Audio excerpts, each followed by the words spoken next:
હાલો મિત્રો, દેશી લાઈફમાં તો પરમાત્મા સ્વાગત છે ને આજે આવી ગયા છે આપણે હરિભાઈ એટલે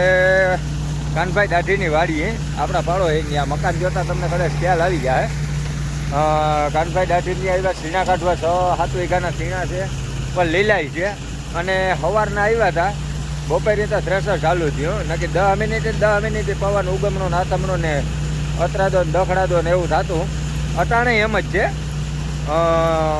ઘડીક ગિરનારી વાય છે ઘડીક આથમણો વાય છે એવું બધું છે પણ હવે ભેહાણ હાકી ને કે હાંગે નીકળી નહીં રહ્યા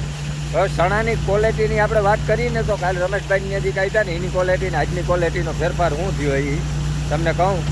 કારણ કે આમાં થોડુંક ફેરફાર થયા છે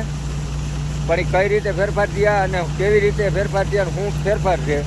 એ તમને કહું પહેલાં ચેનલ પેજને ફોલો સબસ્ક્રાઈબ કરી લેજો આ ચણા 6-7 વીઘાના ચણા છે પણ આ થોડાક નહીં એવા ભેજવાળા છે લીલા છે પ્લસ પાછતરું જે પોપટી થઈ હોય ને પાણીની તાણને હિસાબે છેલ્લા ફોરડા ઉગડ્યા હોય એની પોપટી હોય ને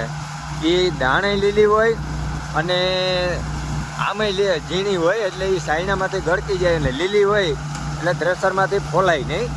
ઓર તો 2 જણાનો હાલ ધરવી દઈએ એટલો લઈએ ઓરમાં કાંઈ બહુ વાંધો નથી આવતો પણ ચણા એક જ હોય થ્રેસર એક જ હોય અને ડ્રાઈવર એક જ હોય પણ સેટિંગ એક જ હોય પણ પ્રોબ્લેમ આવે ને જે આમાં એને લીલો દાણો વધારે છે અને આ પોપટી છે ને આ પોપટી આવે છે કારણ કે આ સીણાના દાણાથી તો પોપટી ઝીણી હોય એટલે આવે છે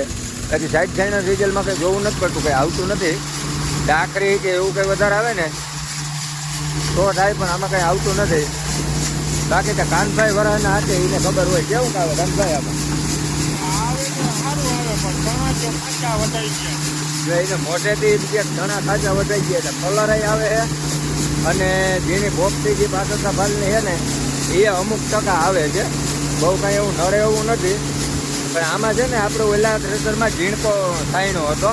એટલે એ તગારામાં પડતું અને વાયા તગારામાં પડતું અહીંયા આપણે 4-5 કિલો સલાખો પાથરવો પડે એટલે થોડુંક આમ બેહાણ જેવું લાગે કે ભાઈ બેહાણ થયું આ ઘડીએ લોયા કાઢવાની માણસોનો અભાવ હોય ને એટલે આપણે લુગડાવાળું રાખ્યું હોય બાકી અહીંનું છે એ બધું ઓરાઈ જાય ન્યા અને આ પાછળ ડાકરા અને એ રહ્યો ને એ એકલો ઓરવામાં નાખવું પડે તો મિત્રો મળીએ નેક્સ્ટ વિડીયોમાં ખાલી સેટિંગનો ફેરફાર એ મહત્વનો નથી ચણાની ક્વોલિટી કઈ પ્રકારની છે ને એના ઉપર આખું ક્લિયરિટી મળે બરોબર ને કાનભાઈ